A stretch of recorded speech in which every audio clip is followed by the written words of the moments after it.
Yo, what's up people? It's your boy Z here. Welcome back to the channel. I wanted to make this video real quick for all you OG zombies players out there that are giving this new Modern Warfare Zombies mode a try. Whether you've just died or your game crashed, this video is going to help you get geared up fast. For those of you that do know me, I've played a lot of DMZ. And that, fortunately, gives me a little bit of an advantage when it comes to getting started in this new open world zombies mode. Today, I'm going to be sharing that knowledge with you. I'm giving you my favourite ways to go from zero to hero. Don't worry though, if you're a DMZ OG, you're still going to learn a bunch here too. I'm even going to show you what a tier 2 exfil looks like solo at the end of the video. Right. Enough waffle, let's get going. There's going to be two branches that you can go down, and it really depends on whether you have an insured weapon slot or any contraband left. I didn't, so I've come in with nothing but a throwing knife. Either way, you want to prioritize the same thing: armor and guns. So the first thing we're going to do is easy. We're going to loot. You want to make sure that you're checking all the logical looting spots. So loot spawns in logical locations. You want to be checking bags, crates, lockers. These are going to be your most likely place to find things like plate carriers and plates. This is going to be essential to not die.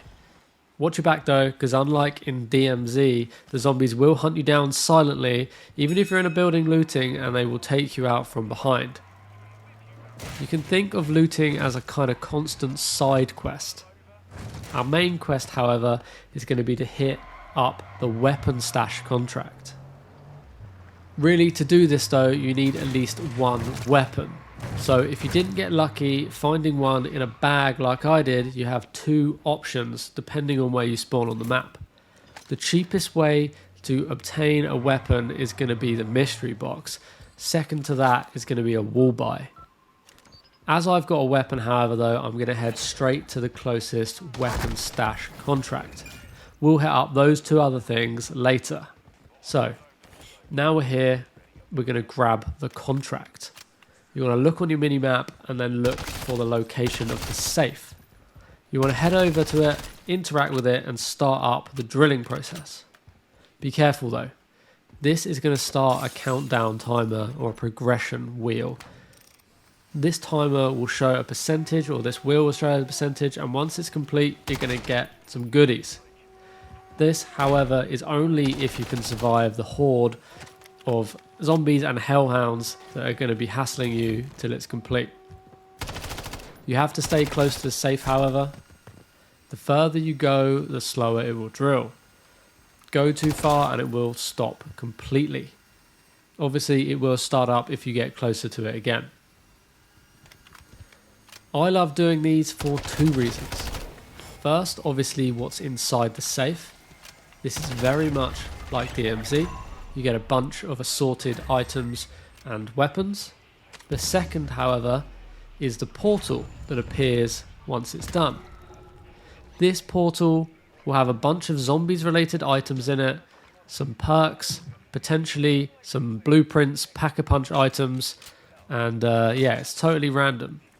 What I do know is that they're all super helpful and a great way to start around the zombies. You also get some cash. So the next thing we're going to do is make our way to a buy station. Here we're going to sell the remaining loot, and then we're going to head on over to the pack-a-punch machine. Luckily for me, where I've spawned, these two are pretty damn close together. The standard pack-a-punch costs $5,000. It's not actually cash in this, I forget what it's called already, but it's 5k either way. This is going to be a priority at the start of the round. As you can see, the weapon is now significantly stronger. Next up, we're going to make our way to the wall buy.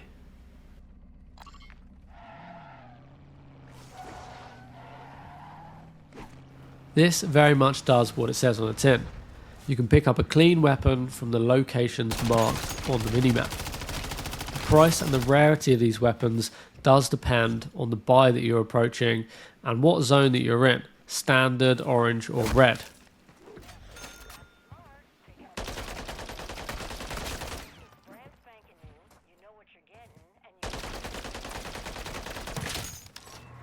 Next up, the mystery box. You'll see it because it's marked on the map or in your vicinity by a big ray of light. If you can find it, you get a random weapon for 950 bucks. This is why if you do spawn close to this at the start, you could get lucky, because if you can then take one of these to the pack-a-punch, you may get an even better weapon. You can try this as many times as you like, depending on how much money you've got.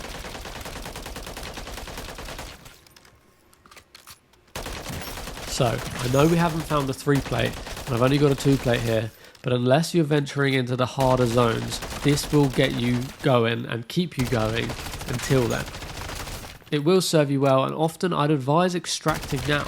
You can reset, keep the items that you're going to keep going with a character fresh. This gives you the start of the round with some weapons, with some armor, and then you can start again. This kind of keeps it in feeling with a round-based zombies approach, because while they are really super long rounds, you can kind of take stuff out and go back in again.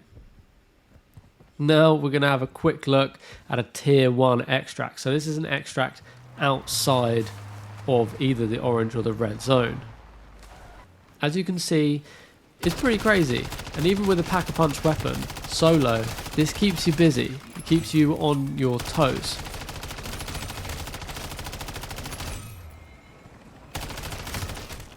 But if you thought that was crazy, we're now going to go and take a look at a tier 2 for comparison. So this is inside the orange zone. I've gone here solo, I've got my pack-a-punch weapon, and yeah, we're going to see how it all pans out.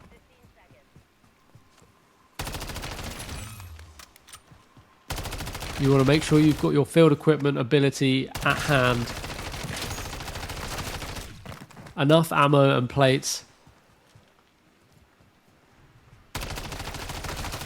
and sheer determination to live. If you found this video helpful, drop a like on it. I'm going to be making zombies content, DMZ content, Warzone content, so if you're interested in any of that, subscribe, and I'll catch you guys in the next one. Peace.